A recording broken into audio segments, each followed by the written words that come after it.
तिलक मिट जाएगा, मान लो तुम्हारे पास में कुछ होगा तो वो छूट जाएगा, पर ये गले में पड़ा हुआ रुद्राक्ष, गले में पड़ी हुई तुलसी की माला, अगर तुम्हारे प्राण भी छूट गए तो वो तुम्हें नरक नहीं भेज सकते, वो तुम्हें शिव धाम ही भेजे। भगवान शंकर के धाम।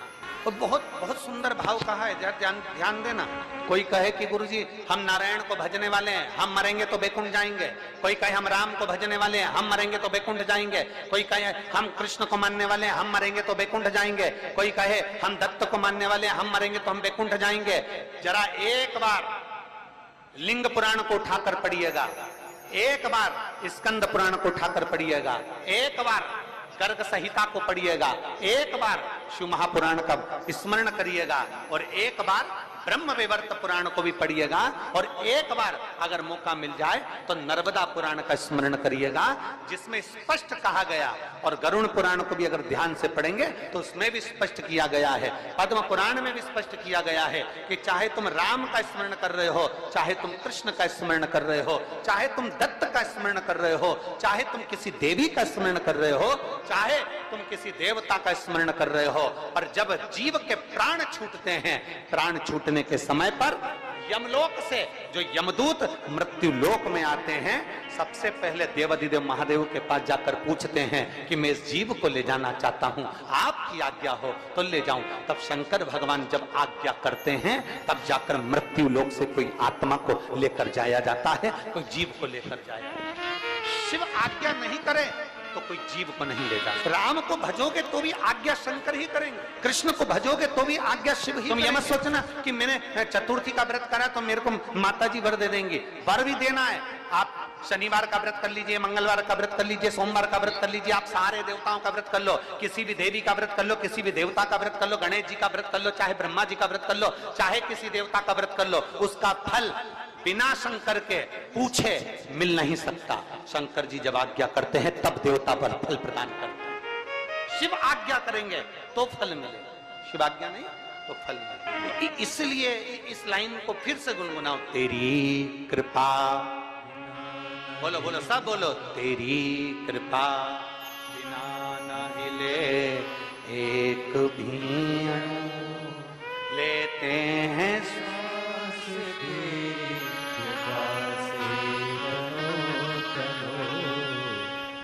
बेतवा के तट के लोग, बेतरवती के तट के लोग इतना धीमा बोलते हैं। तो यहाँ तो एक कहावत चलती है और तुम लोग फिर हम बोलेंगे तो कहोगे कि तुरंत तो दुनिया के लोग कह देंगे महाराज जी तो व्यासपीठ से बोल दी। यहाँ तो एक कहावत चलती है, क्यों तुम क्या बेतवा के तोप हो?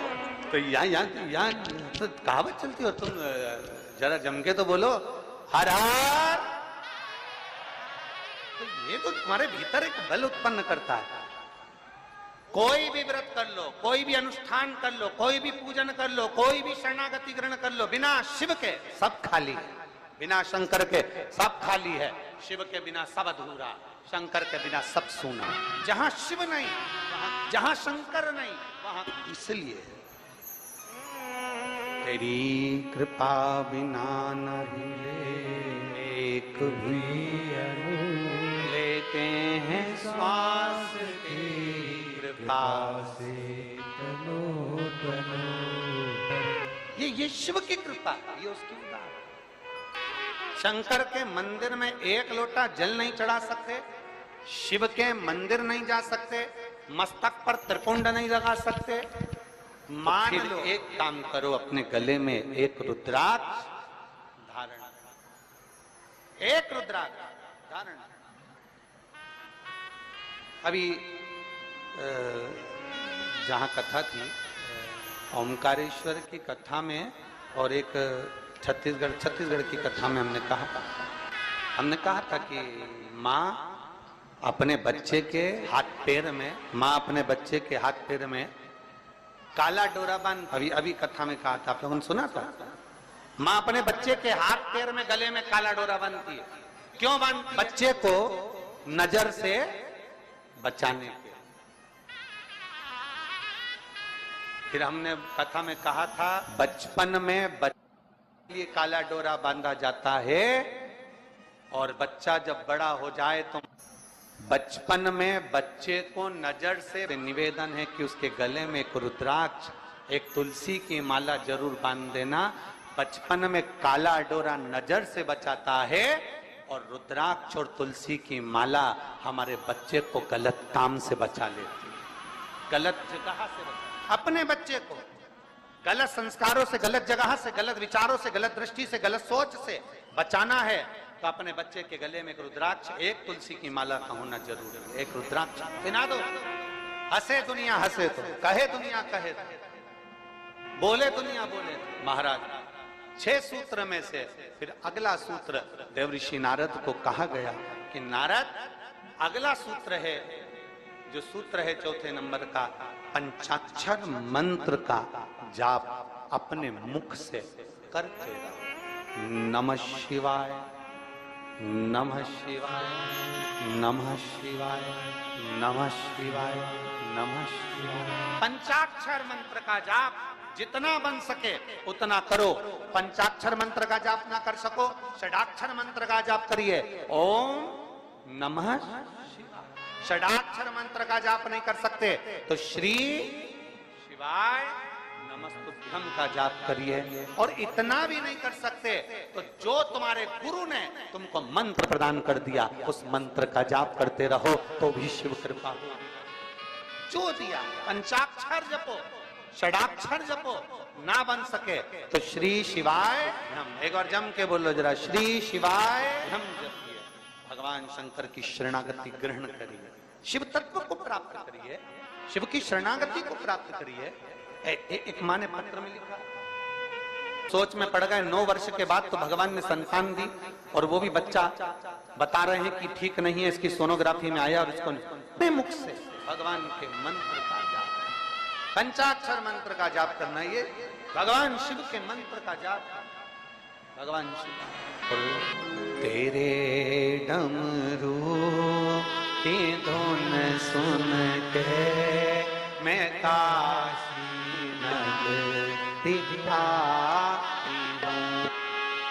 हृदय से बाबा से प्रार्थना। जगह मिले तो बैठ जाओ, ना मिले खड़े रहकर भाव से प्रार्थना। जो पंडाल के अंदर वाले हैं वो लोग तो बड़े भाव से बैठकर बाबा से प्रार्थना करेंगे, दिल से निवेदन। साथ में बोलेंगे, जल वृष्टि अपनी जगह पर है, कार्यकर्ता अपने काम में लगे हैं, आप अपने बाबा से प्रार्थना दिल से भाव से करिए। श्री शिवाय नमस्तुभ्यं, श्री शिवाय नमस्तुभ्यं, श्री शिवाय नमस्तुभ्यं, श्री शिवाय नमस्तुभ्यं, श्री शिवाय नमस्तुभ्यं। इसी प्रकार करते रहिए।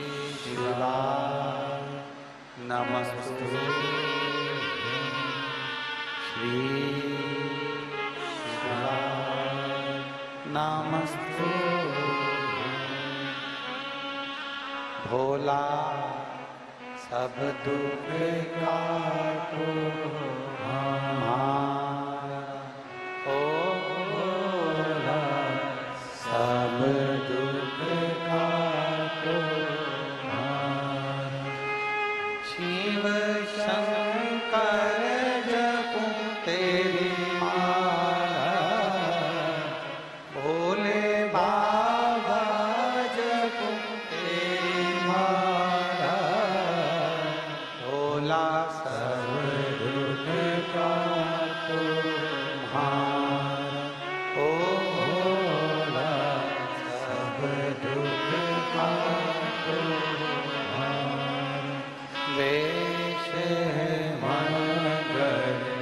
ये भी भगवान शंकर की शरणागति के बराबर है, शिव को प्राप्त करने के बराबर, शिव को प्राप्त करना। और आखिरी का जो सूत्र कहा गया वो सूत्र है कि शिव महापुराण की कथा को सुनने के बाद अपने भीतर, अपने अंदर मनन चिंतन, कथा का मनन चिंतन अपने भीतर। कथा को श्रवण कर लेना एक अलग विषय, कथा सुन लेना एक अलग विषय। शिव महापुराण की कथा कहती है कि जाना, कथा में पहुंच जाना, कथा में बैठ जाना, कथा में पहुंचकर विनय कर लेना, ये अलग विषय है। परशु महापुराण की कथा कहती है, कथा में पहुंचने के बाद जितना बन सके उस कथा को अपने भीतर उतारना। बोल बम का नारा है, जरा जम के बोल बम का नारा है, उसको अपने भीतर उतार लेना। भगवान शंकर की अविरल भक्ति को अपने भीतर। शिव कथा कह रहे देवजी नारद, ये 6 सूत्र है और इन 6 सूत्र को अगर आप पूरा धारण नहीं कर सकते, शिव महापुराण की कथा कहती है अगर ये 6 सूत्र को आप पूर्ण रूप से अपने ऊपर धारण नहीं कर सकते तो शिव महापुराण की कथा कह रही है कि एक सूत्र अपने अंदर जरूर उतारें। इन 6 में से एक सूत्र भी अगर हमारे भीतर उतर गया तो हमारे देवाधिदेव महादेव को प्राप्त करने में देरी नहीं लगेगी। 6 में से एक सूत्र भी हमारे भीतर, ये आपके ऊपर निर्भर करता है। ये आपके ऊपर निर्भर करेगा कि आप कौन सा सूत्र अपने भीतर उतार। चंदन लगाना है मस्तक पर, त्रिपुंड धारण करना है मस्तक पर, या शिव के मंदिर में 1 लोटा जल चढ़ाना है, या गले में रुद्राक्ष धारण करना है, या पंचाक्षर मंत्र, षडाक्षर मंत्र, या श्री शिवाय नमस्तुभ्यम बोलना है, या भगवान शंकर की कथा को श्रवण करना है, या भगवान शंकर की कथा को श्रवण कर कर अपने जीवन में उतारना। ये आपके ऊपर नहीं, आपके ऊपर। 6 सूत्र में से एक सूत्र अपने भीतर उतारना। शायद देवराज नाम के ब्राह्मण का चरित्र यही कहता है, शायद देवराज नाम के ब्राह्मण का चरित्र यही कहता है कि 6 सूत्र में से देवराज नाम के ब्राह्मण ने एक सूत्र अपने अंदर उतार लिया। और वो सूत्र कौन सा था कि चोरी का धन लेकर जा रहा है, चोरी का सामान उसके साथ में है, चोरी के आभूषण उसके साथ में है, और उसने एक सूत्र अपने अंदर उतारा कि चोरी का भी धन उसके साथ था तो भी भगवान शंकर के मंदिर में जाकर, भगवान शिव के मंदिर में जाकर बैठ गया। 6 सूत्र में से एक सूत्र है शंकर की शरणागति, शंकर का द्वार, शंकर की। देवराज था ब्राह्मण, ब्राह्मण कुल में जन्म भी ले लिया, ब्राह्मण के घर में जन्म भी हो गया, ब्राह्मण तत्व से, ब्राह्मण कर्म से वंचित, ब्राह्मण कर्म से वंचित है। 2 चीजें हैं शिव महापुराण में बताई है, एक प्रेम और एक भ्रम। एक है प्रेम, दूसरा है भ्रम। प्रेम बिखरे हुए को भी जोड़ देता और भ्रम कोई जुड़े हुए भी होते हैं तो उनको तोड़ देता। एक प्रेम और एक भ्रम। प्रेम कोई हमारा दुश्मन भी है, कोई गलत भी है, कोई बेकार भी है, तो प्रेम उसको जोड़ने का कार्य करता है, प्रेम उसको संजोने का कार्य करता है, प्रेम उसको जोड़ने का कार्य करता है। एक प्रेम और एक भ्रम। प्रेम जोड़ रहा है और भ्रम तोड़ रहा है। प्रेम का काम है जोड़ना। कोई बिखर गया, कोई चले गया। देखियो शिव महापुराण में एक संवाद आता है, जब भगवान श्री गणेश जी महाराज ने भगवान देवाधिदेव महादेव और माता पार्वती जी की परिक्रमा करी तो प्रथम गिनती में श्री गणेश जी महाराज आ गए। प्रथम गिनती में श्री गणेश जी महाराज आए। जब प्रथम गिनती में श्री गणेश जी महाराज आए और कुछ देर बाद भगवान श्री षडानंद कार्तिकेय भ्रमण करते पहुंचे। थोड़ा ध्यान देना कथा पर, ये जल वृष्टि तो अपनी जगह चलती रहेगी पर कथा पर अपना स्मरण। प्रेम और भ्रम में अंतर देखिए जरा। षडानंद कार्तिकेय आए, मोर लेकर गए थे, भ्रमण के लिए गए, कार्तिकेय बाबा आए और षडानंद कार्तिकेय जी ने आते ही अपनी माता पिता को देखा और देखकर दंडवत प्रणाम श्री षडानंद कार्तिकेय जी ने किया। दंडवत जब प्रणाम किया तो प्रणाम करते से ही कार्तिकेय जी की आंख में से जल झलक रहा, नेत्रों से नीर झलक रहा। षडानंद कार्तिकेय जी की नेत्रों से, आंखों से जल झलक। कार्तिकेय जी की जब आंखों से जल झलक रहा था तो माता पार्वती जी ने ध्यान दिया और मां पार्वती जी ने तुरंत कार्तिकेय के मुख की ओर देखा और देखते से ही षडानंद कार्तिकेय को देखते ही देवाधिदेव महादेव से माता पार्वती जी ने कहा कि गणेश जी ने आप और हमारी परिक्रमा करी और उसको प्रथम गिनती में लाकर आपने खड़ा कर दिया, और षडानंद कार्तिकेय जो पृथ्वी की परिक्रमा कर कर आए हैं और उनको कोई पद नहीं मिला है, इसलिए उनकी आंख से जल झलक रहा है। आज शिव जी, हे भोलेनाथ जी, आज आपका जो निर्णय है ना, उस निर्णय ने हमारे पुत्र को तोड़ दिया।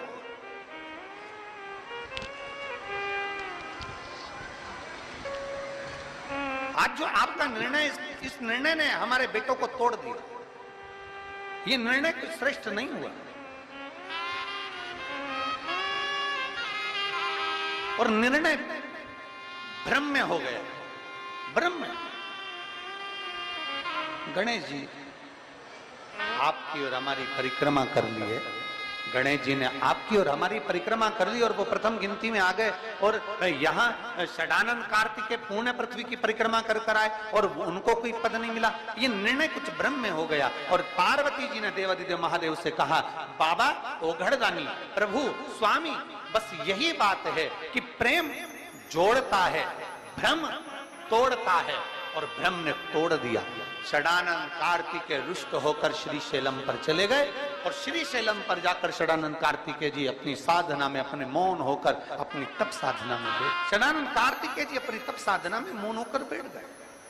महाराज, आइए भक्तों, आज सुनते हैं तुलसी माता की चालीसा। यह चालीसा सुनने से होती है हर रोगों से मुक्ति, मिलती है सुख समृद्धि का आशीर्वाद। तो एक बार बोलिए प्रेम से विष्णु भगवान की जय, तुलसी माता की जय, भगवती माता की जय। श्री तुलसी महारानी करु विनय सिरनाय, जो मम हो संकट विकट दीजे मात नसाय। नमो नमो तुलसी महारानी, महिमा अमित न जाए बखानी। दियो विष्णु तुमको सम्माना, जग में छायो सुयस महाना। विष्णु प्रिय जय जयंती भवानी, तिहु लोक की हो सुख खानी। भगवत पूजा करे जो कोई, बिना तुम्हारे सफल न हो। जिन घर तब नहीं होए निवासा, उस पर करे विष्णु नहीं वासा। करे सदा जो तब नित्य सुमरन, ते ही के काज होए सब पूरन। कार्तिक मास महात्म्य तुम्हारा, जाको जानत सब संसारा। तब पूजन जो करे कुमारी, पावे सुंदर बर सुकुमारी। करे जो पूजा नित प्रति नारी, सुख संपत्ति से होए सुखारी। वृद्धा नारी करे जो पूजन, मिले भक्ति होवे पुलकित मन। श्रद्धा से पूजे जो कोई, भवनिधि से तर जावे सोई। कथा भागवत यज्ञ करावे, तुम बिन नहीं सफलता पावे। छायो तब प्रताप जग भारी, ध्यावत तुम्हि सकल चितधारी। तुम्हि मात यत्र तंत्र में, सकल काज सीधे होवे क्षण में। औषधि रूप आप हो माता, सब जग में तब यश विख्याता। देव ऋषि मुनि और तपधारी, करत सदा तब जय जयकारी। वेद पुराणन तब यश ज्ञाया, महिमा अगम पार नहीं पाया। नमो नमो जय सुख कारिणी, नमो नमो जय दुख निवारिणी। नमो नमो सुख संपत्ति देनी, नमो नमो अख काटन छेनी। नमो नमो भक्तन दुख हरनी, नमो नमो दुष्टन मद छेनी। नमो नमो भव पार उतारिणी, नमो नमो परलोक सुधारिणी। नमो नमो निज भक्तन उबारिणी, नमो नमो जन काज सवारिणी। नमो नमो जय कुमति नशावनी, नमो नमो सब सुख उपजावनी। जयति जयति जय तुलसी माई, ध्याऊ तुमको शीश नवाई। निर्जन जानी मोहि अपनाओ, बिगड़े काज आप बनाओ। करूँ विनय मैं मात तुम्हारी, पूरन आशा करूँ हमारी। शरण चरण कर जोड़ी मनाओ, निस दिन तेरे ही गुण गाऊं। करहु मात यश अब मोह पर दाया, निर्मल होए सकल मम काया। मांगू मात या बर दीजे, सकल मनोरथ पूरन कीजे। जानू नहीं कुछ नेम उचारा, क्षमहु मात अपराध हमारा। 12 मास करे जो पूजा, ताशम जग में और न दूजा। प्रथम ही गंगा जल मंगवावे, फिर सुंदर स्नान करावे। चंदन अक्षत पुष्प चढ़ावे, धूप दीप नैवेद्य लगावे। करे आचमन गंगा जल से, ध्यान करे हृदय निर्मल से। पाठ करे फिर 40 की, स्तुति करे माते तुलसी की। यह विधि पूजा करे हमेशा, ताके तन नहीं रहे कलेशा। करे मास कार्तिक का साधन, शोभे नित्य पवित्र सिद्ध होई जाई। है यह कथा महासुखदाई, पढ़े सुने सो भव तर जाई। यह श्री तुलसी चालीसा, पाठ करे जो कोई।